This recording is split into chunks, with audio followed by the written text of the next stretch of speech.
Good morning, everyone. My name is Bill Haberther. On behalf of the board and members of the Bethel Park Historical Society, I'd like to welcome you to our second annual grand opening. And we called it a second annual grand opening, even though you can only really have one. But we've made so many changes during the course of the year, we feel as though it was appropriate to have a second grand opening. So unfortunately, Tim Mowry, our president, is unavailable. He's traveling on business, so I have been relegated to do this morning's presentations. I would like to take an opportunity to introduce our youngest member of the Bethel Park Historical Society, Leighton Jones, and he is going to lead us in the Pledge of Allegiance. So if you could all stand, please. Leighton.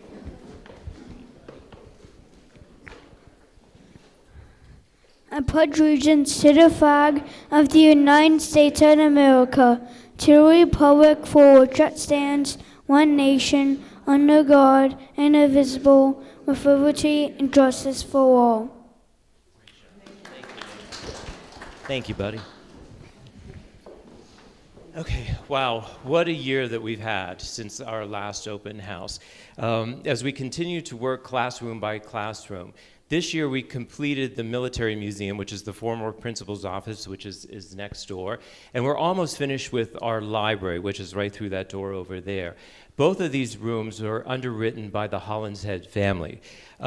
The DAR, which is the Daughters of the American Revolution, last year they presented us with a $10,000 check so they could have a home here at the Bethel Park Historical Society. So over the course of the past 10 months, we renovated that room, and they're actually going to have a room dedication ceremony next week for the Bethel Fife and Drum, which is the local chapter. Next month, Julie and Matt Costco, they're hiding over there in the corner, a young couple, they came to us about a year ago and they said, hey, how would you guys like to have a coffee shop in the Historical Society? So we thought, you know, that would be a really great idea. So they bought a very expensive roaster and they've been renovating the room. And so probably in the next couple of weeks, that will open. So please patronize their shop, and they actually made some coffee this morning. So if you haven't had any yet, please enjoy that. And so we're only able to continue the renovations through the generosity of the community. And most recently, we received $20,000 from an anonymous benefactor. Actually, it was a dear friend of mine that I've known since first grade, and she doesn't live in Bethel any longer, but she called and she said, you know, I want to help you guys, so this is how I can help you. So that's really wonderful. In addition, we're pleased today that Betty Millar is here. Betty just sort of waved. Although Betty didn't grow up in Bethel Park, her grandparents literally lived 5 doors down, and she was summer here. Well, she got involved with the Historical Society through our Facebook page, and she came to visit a couple of months ago, and she presented us with a $10,000 check to renovate a classroom. So the room across the hall, with the one with the pegboards, will be named in honor of the Hoff and Line Pencil families. So Betty, if I may ask you to come up, we just have a certificate of presentation for you to honor your contribution. So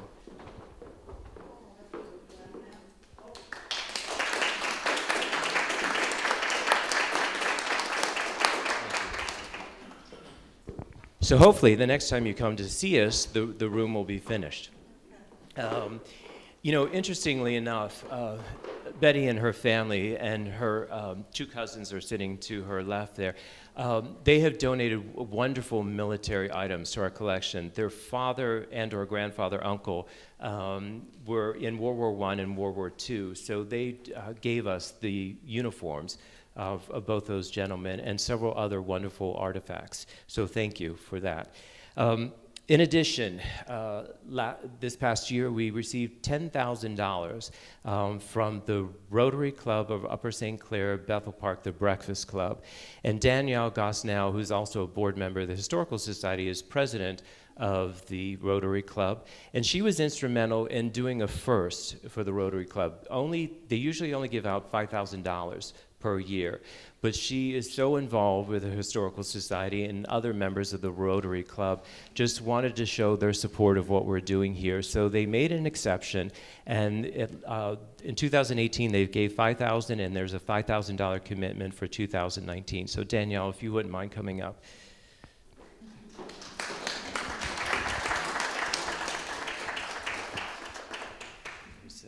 that one, so thank you so much. So the community continues to show its support through naming rights for each of the classrooms and also in other ways. About 6 months ago, we received a donation of 31,000 brick pavers. And if you look over my shoulder out the window, that's what that big pile of bricks is outside. And we currently are running a campaign called Pave the Way, which for $100, we're selling engraved brick pavers, and those will be placed out in the Governor's Drive in the front of the building. So we have forms if anybody's interested in doing a brick paver in honor of your family.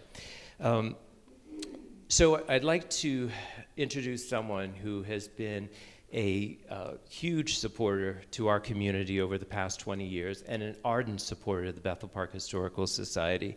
And he's going to say a few words, make a special announcement. So if we could bring up State Representative John Marr.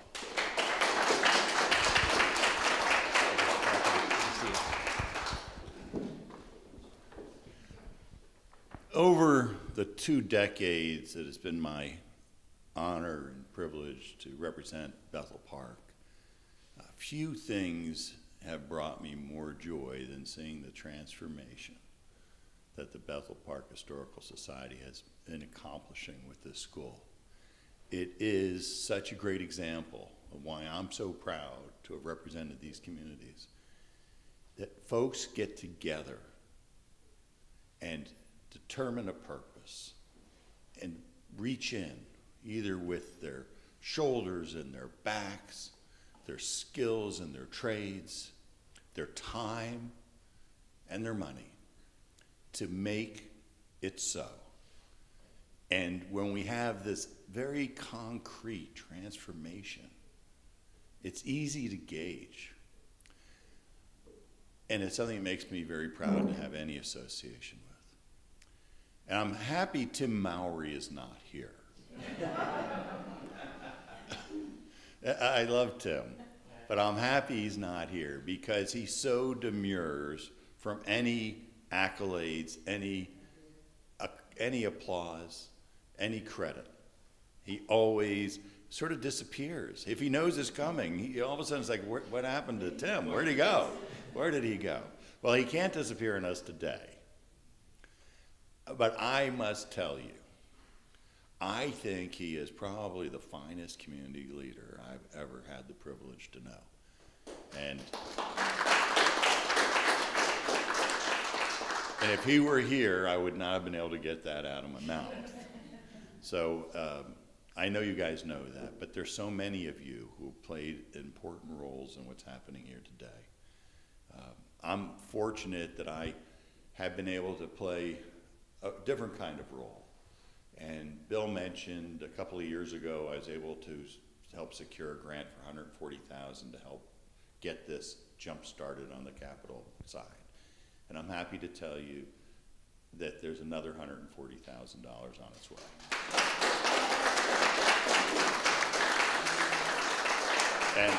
And keep your fingers crossed. I do have an expiration date stamped on my forehead. It's like one of those cartons in the fridge.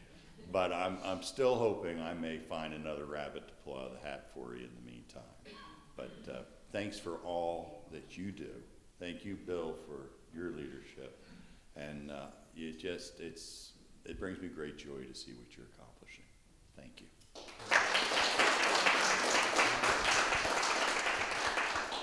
We also have a certificate for John Marr for all the efforts that he's done. So $280,000. Needless to say, you're our highest investor in the building. Oh, I'm not. It's your money coming back home. But it took your leadership to get it, so we greatly appreciate it. And one of the things we wanted to do too, John, is to have a classroom upstairs named after you. So it would be our honor to have your name on a plaque. So thank you very much.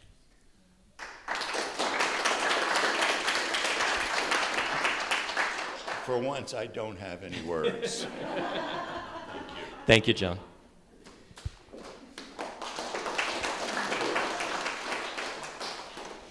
So it sounds like we're getting a lot of money. We, 2 years ago, we started $1 million capital campaign. I'm proud to say that we've raised $600,000 in that 2 years, and all that money has gone back into the building. But even though we've raised that money, we still need additional funds. That $140,000 that John just spoke up will go toward the roof.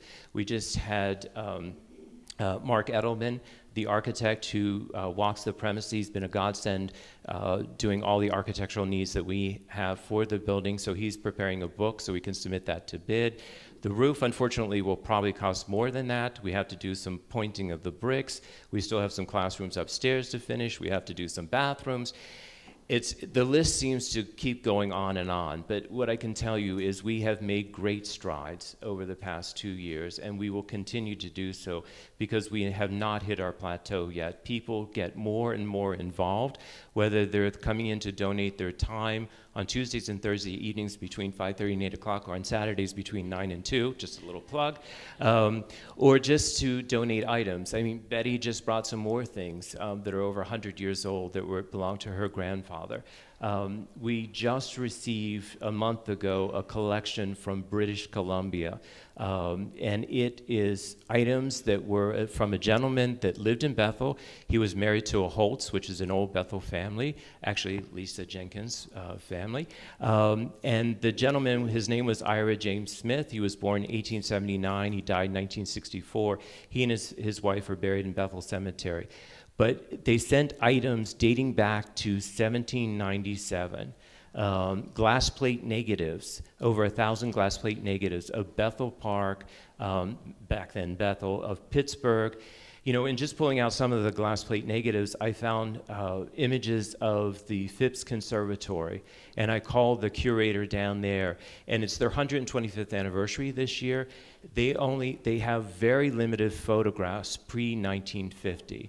So the man was salivating on the phone when I told him I have 5 images from 1897 of an exhibit of chrysanthemums that they're actually very anxious to have the rights to, because we're not going to give away as Bob Stakely of the Heinz History Center said, this really has created a cornerstone for your collection. And most recently, we've just been chosen by 2 groups from California University, students that are putting together a 4-minute video based on World War II and the Historical Society. So it's just another way that we're getting our name out in the community. We've had over 1,000 people in the building. A friend of mine called the other day and said, it's so amazing to drive by the building at night, see it all lit up, see the ballet company performing in the upper corner, see people working. So I think, that one small comment just really meant a lot, that we're making a difference in this community. So I just want to thank everybody for coming out today, for showing your support. We have over 30 gift baskets, and Brenda Klein was our chairperson coordinating all that. So thank you and your team. And Patty Maloney is out manning the ticket sales.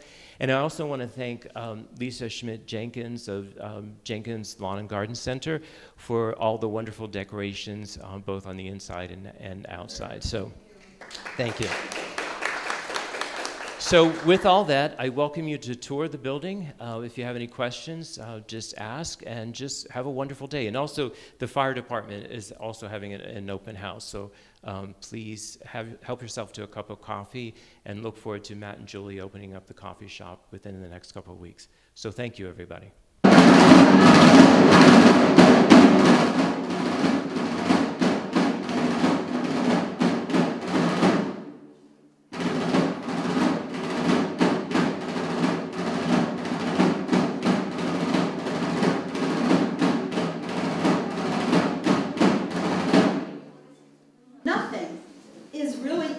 Until it is forgotten. Whatever is kept in our memory still endures. And it was the belief of a significant group of historically minded people that this building deserves to be allowed to stay and not be forgotten. By our partnership with the Bethel Park Historical Society, we have made possible the restored beauty of this classroom, and we look forward to many years of continued opportunities to make more memories. Therefore, we, the members of the Bethel Fife and Drum Chapter, National Society, Daughters of the American Revolution, dedicate this restored historical room in the Schoolhouse Arts and History Center to the generations of people that will follow. Will the Board of Directors of the Bethel Fife and Drum Chapter please come forward, all of you, and each take a corner as we remove the cover from our plaque that will be permanently mounted in this room.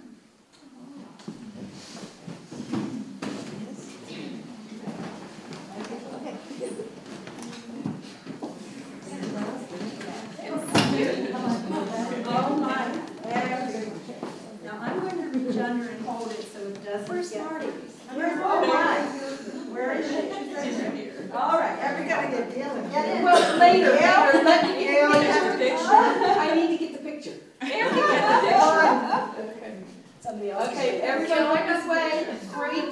Okay, do the unveiling, and we'll see if we can catch this at the right moment. Okay, on my hands and ta-da! Since I got the back of your head. I will hold it up so everyone can see.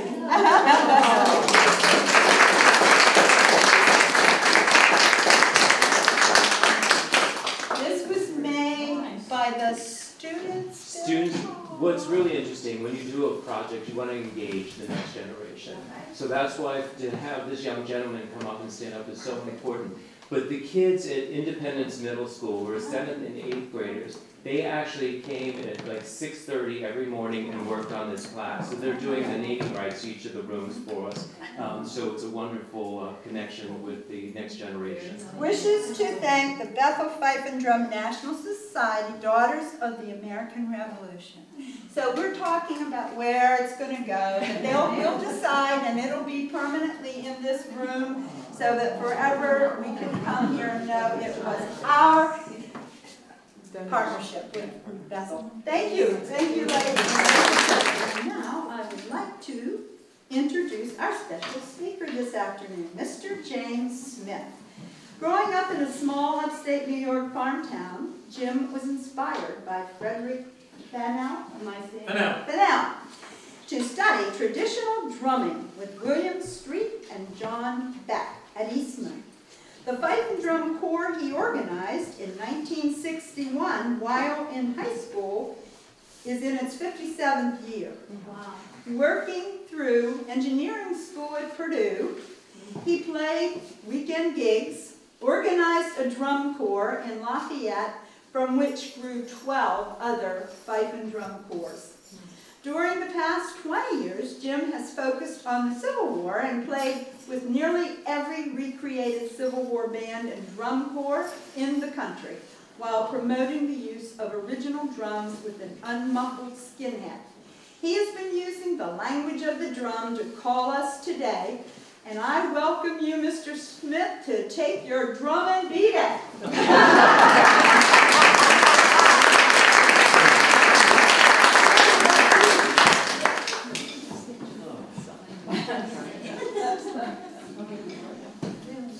I guess I have no choice.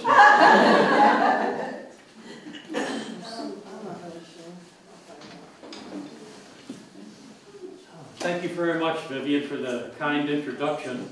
And I do want to thank you in the best way that I know how, and that is to take the drum and beat it. And there's a signal or a call named the 3 Cheers. And I'd like to do that for you right now. And thanks for your hospitality and for your generosity.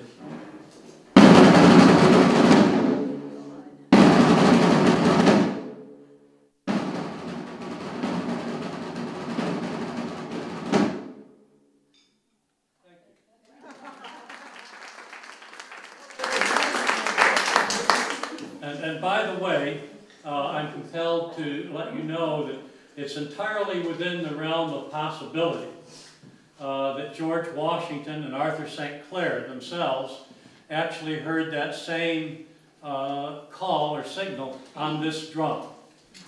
This is an old relic that dates from the Revolutionary War period.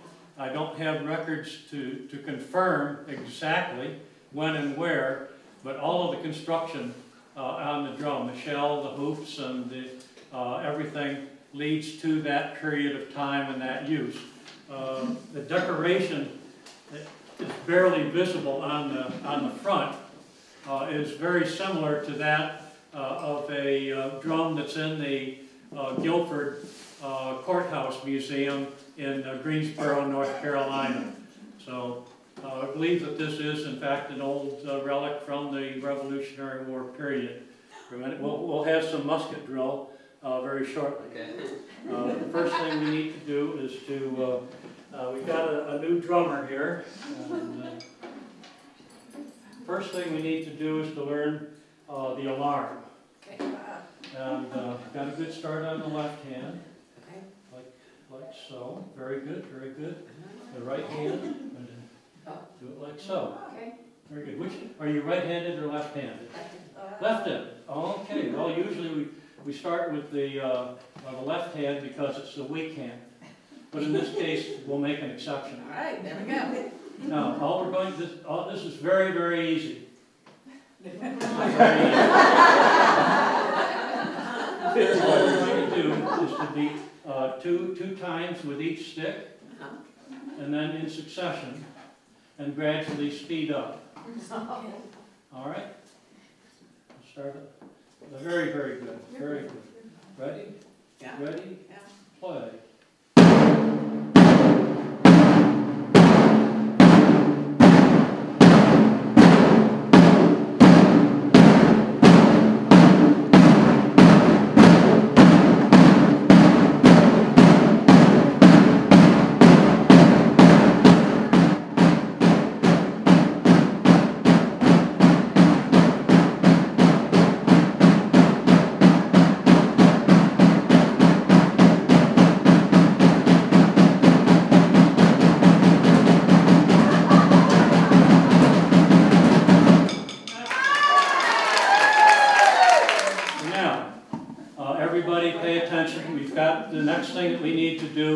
Is to learn one of the first of the signals from General Anthony Wayne's book is this signal right here. You make just a stroke followed by, now the left hand is low on the drum, the left hand is low, the right hand is high, and all we're going to do is drop the left stick a little bit and then make a stroke with the right. And that's called the flam. Ready? Play. Okay? Okay. Ready? Play. Excellent. Not yet. You've got a job to do here. This is a specific signal. This is the very first signal in that book. It means turn to the right. So if you're in a marching in a column at about 70 beats a minute, you're going to turn the column to the right. And that's the drummer would do this automatically. The drummer would be instructed, beat to the right. And it would sound like this. Okay? Ready? Play. Good. They need practice. Let's try that again. Together. Beat to the right. Very good. You got it. Everybody else. Now, stand up, please, and show everyone what to do. Oh, please do. Please do. Ready? Beat to the right. Excellent, excellent job. Now, this is on the test.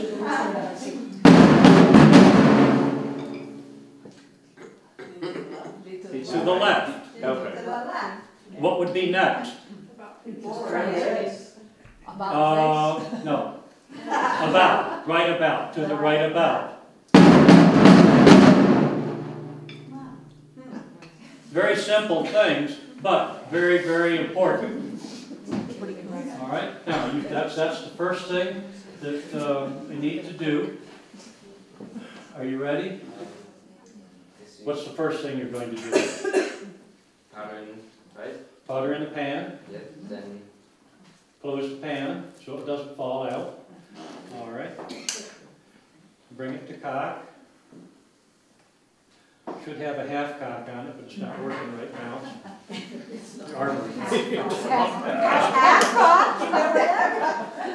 There we go.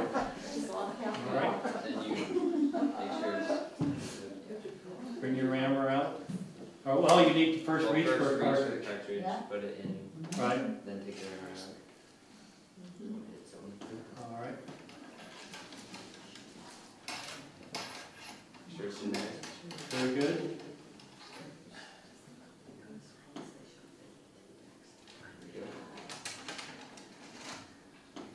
All right. Now you're ready to go to work.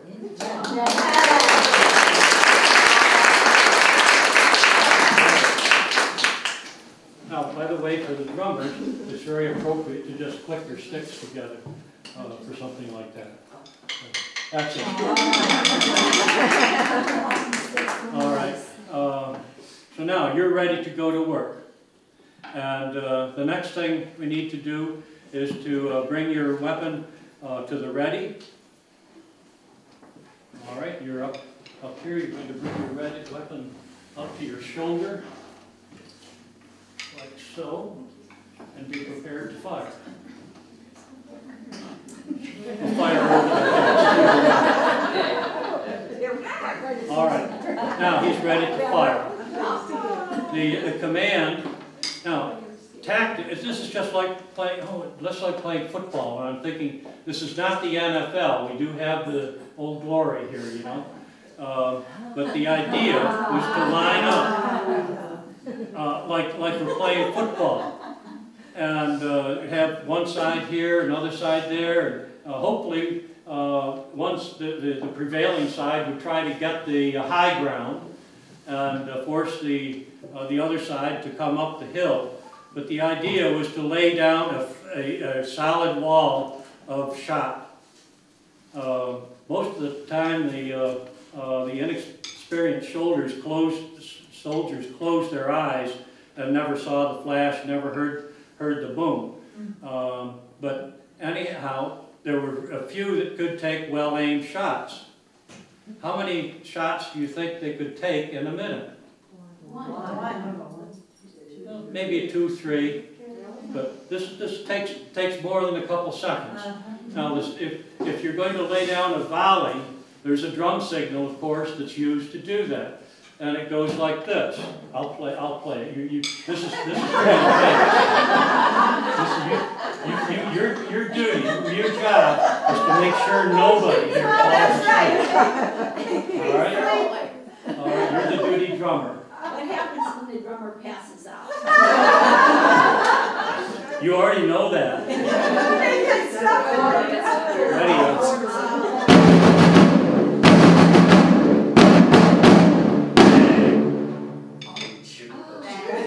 Okay, you do not have to shoot a hole in the window. However, they're new. You've used up your first shot.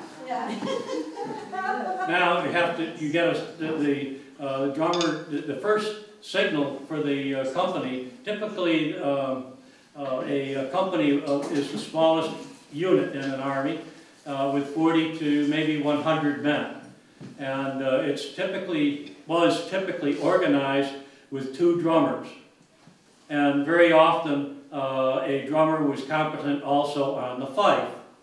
So that's how the fife came to provide melodic accompaniment to the drum.